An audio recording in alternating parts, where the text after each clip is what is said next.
Étienne. Oh. Alors, on voulait savoir, c'est quoi ta vision de notre voyage? Comment tu vois ça, toi? Ben, au départ, je croyais pas vraiment parce que c'est vraiment quelque chose de gros. Mais je trouve que c'est vraiment une belle initiative. Puis oui, je suis content pour vous, les parents, mais surtout pour les filles parce que ça va leur faire vraiment des belles histoires à raconter. Et vraiment une super belle expérience de vie que beaucoup de monde n'a pas accès. Mhm. Toi, est-ce que tu serais content de venir nous rejoindre à certains moments dans le voyage pour en profiter un petit peu? Ben, c'est sûr. Ça me permettrait de visiter puis De de vivre voir ça. de nouveaux pays. Ouais. Mhm.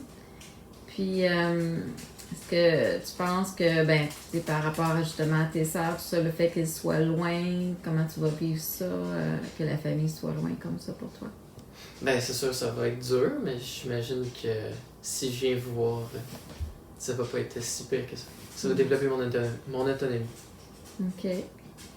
Puis, c'est par rapport au contact, tout ça, c'est ça que les médias, les plateformes maintenant nous permettent un peu comme dans la pandémie, là, de communiquer plus facilement. Est-ce que tu penses que c'est par rapport, par exemple, à tes sœurs, tout ça, tu vas être capable de garder un bon lien avec elles? Mais c'est clair. Puis, on s'entend, vous partez pas pour 30 ans non plus. Ben, pour l'instant. Donc, 30 ans, ça serait un petit peu long. Là. donc, ouais. Mhm. Je pense que oui, je vais être capable de garder quand même une bonne relation. Puis, on va être capable de continuer où est-ce qu'on en était après les 2 ans. OK. Ben, merci, Étienne. Ben, merci à toi. OK, ben, allô, dodo. Alors, j'aimerais ça, ben, en fait, savoir ta vision de notre voyage. Moi je trouve que c'est vraiment une idée assez créative qui force beaucoup de choses, je trouve, au niveau de la personnalité. Déjà, juste le fait de se lancer dans l'inconnu, c'est un gros risque, mais en même temps, je trouve que ça peut apporter beaucoup de choses. Euh, puis, honnêtement aussi, le fait de voyager avec la famille au complet, mais en tout cas avec les filles, je trouve que c'est quelque chose d'assez particulier, mais qui, selon moi, va en ressortir de très belles choses. Puis moi, je soutiens absolument votre projet, en tout cas. Même si je participe pas, je trouve ça assez fascinant de regarder ça de loin. Mhm. Est-ce que c'est, par exemple, l'idée, par exemple, de venir nous rejoindre, de venir nous voir, c'est quelque chose que tu aimerais faire? Il y a ça, oui. C'est sûr que moi, voyager, c'est une passion aussi. C'est sûr que là, moi, avec les études, vu que je suis étudiant, c'est plus compliqué. Mais le fait justement de pas tout le temps rester à la même place, en tout cas de découvrir en même temps des milieux, puis de rejoindre à travers le globe sa famille, je trouve ça unique.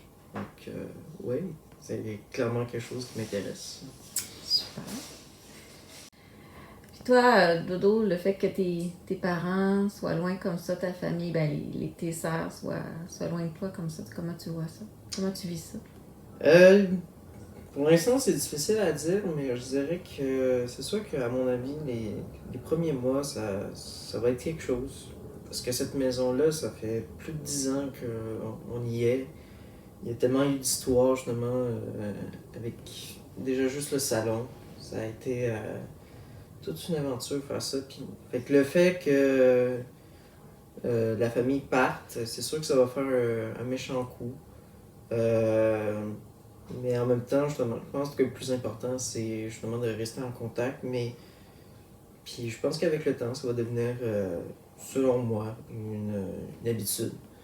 Et peut-être justement la, c'est la façon justement de passer le temps en famille sera clairement plus la même, mais ce sera peut-être une façon euh, encore mieux, peut-être justement le fait de, par exemple, passer Noël en Thaïlande, en Asie, peu importe, ça va être quelque chose d'assez unique. Je pense que ça va nous faire découvrir beaucoup de choses, puis ça va nous sortir de notre zone de confort. Et je pense qu'on veut tous ça quand on voyage, puis quand on veut essayer de nouvelles choses. Donc, Bref, je pense que ça va donner un gros coup au début. Mais après ça, je pense que juste le moral, le cerveau humain va s'adapter, selon moi. Mhm. Ouais, puis le fait que tes sœurs aussi, puis que nous, on va avoir un lien direct avec toi par rapport au. Ben, avec, par exemple, que ce soit Messenger, FaceTime ou d'autres médias comme ça, ben, on garde le contact. Certains. Beaucoup, en fait, le contact va rester. Va être différent, un peu comme dans la pandémie. Ah oui, Mais en fait, c'est sûr que nous, on veut garder un lien direct avec toutes les personnes qui sont proches de nous, puis partager le plus de ce qu'on va voir, puis vous en faire profiter aussi éventuellement quand vous allez venir nous voir aussi. Ben, j'ai envie de dire, heureusement qu'on est dans une époque où est-ce que les réseaux sociaux ont tellement une place dans notre quotidien, parce que je pense que juste se parler avec des lettres, ça aurait été 1000 fois plus compliqué. Bon, à quelle adresse je l'envoie? Mais non, je pense que ouais, c'est le fait qu'on soit en contact, puis qu'en plus mes sœurs commencent à être assez âgées justement pour pouvoir se parler, tout ça, un truc un peu plus sérieux, tout ça, ça va être quelque chose. Puis moi, en tout cas, j'ai hâte de voir la réaction des filles avec tout ce voyage-là, en tout cas, de qu'est-ce qu'ils vont me raconter, qu'est-ce qui va changer de avant à après. Ça va être quelque chose, je pense, d'assez étonnant à voir. Super. En tout cas, merci beaucoup de participer à cette entrevue. Ça fait plaisir, puis je te souhaite bonne chance, papa. Merci.